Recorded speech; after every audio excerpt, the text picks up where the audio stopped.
श्रोता हो नमस्कार।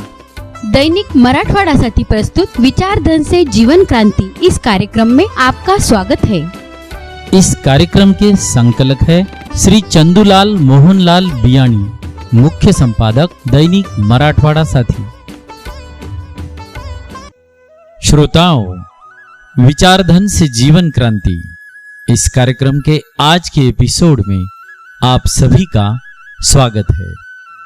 आज के एपिसोड का नाम है बड़ों का सम्मान। महाभारत का युद्ध चल रहा था। एक दिन दुर्योधन के व्यंग से आहत होकर भीष्म पितामह घोषणा कर देते हैं कि मैं कल पांडवों का वध कर दूंगा। उनकी घोषणा का पता चलते ही पांडवों के शिविर में बेचैनी बढ़ गई।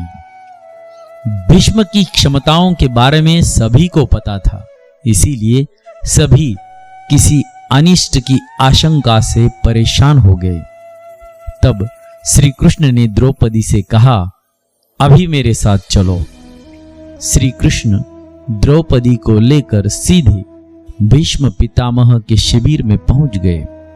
शिविर के बाहर खड़े होकर उन्होंने द्रौपदी से कहा कि अंदर जाकर पितामह को प्रणाम करो। द्रौपदी ने अंदर जाकर पितामह भीष्म को प्रणाम किया तो उन्होंने अखंड सौभाग्यवती भव का आशीर्वाद दे दिया। फिर उन्होंने द्रौपदी से पूछा कि वत्सा, तुम इतनी रात में अकेली यहाँ कैसे आई हो? क्या तुमको श्री कृष्ण यहाँ लेकर आए हैं? तब द्रौपदी ने कहा कि हाँ, और वे कक्ष के बाहर खड़े हैं। तब भीष्म भी कक्ष के बाहर आ गए और दोनों ने एक दूसरे से प्रणाम किया। भीष्म ने कहा, मेरे एक वचन को मेरे ही दूसरे वचन से काट देने का काम सिर्फ श्री कृष्ण ही कर सकते हैं।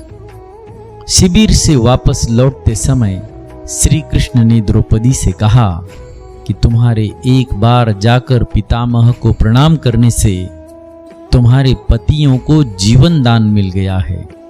अगर तुम प्रतिदिन भीष्म, धृतराष्ट्र, द्रोणाचार्य आदि को प्रणाम करती होती और दुर्योधन, दुशासन आदि की पत्नियां भी पांडवों को प्रणाम करती होती तो शायद इस महाभारत के युद्ध की नौबत ही नहीं आती।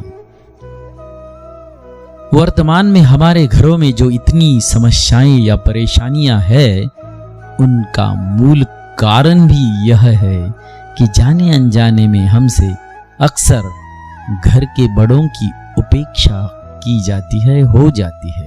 इसीलिए हमें अपनी गलती का पता चलते ही उनसे माफी मांग लेनी चाहिए।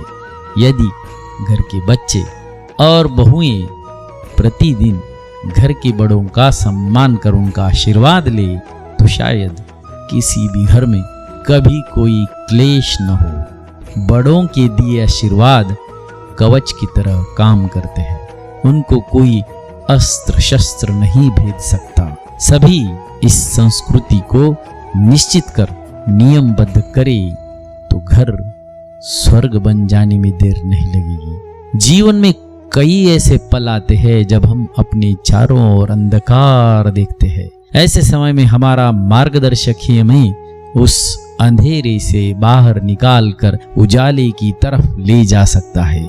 जीवन में मुसीबतों के अंधेरे में हम तभी जाते हैं जब हम अपनों से बड़े या अपने मार्गदर्शक के कहे अनुसार नहीं चलते। यदि हम उन्हीं की छत्र छाया में रहे और वैसा ही करे जैसा वो चाहते या कहते हैं तो हमारा जीवन खुशहाल बना रहेगा। इस बात से सीख लेकर हम भी बड़ों का सम्मान करते हैं, उनका आदर करते हैं और उनका मार्गदर्शन लेते हुए अपने पथ पर चलते हैं।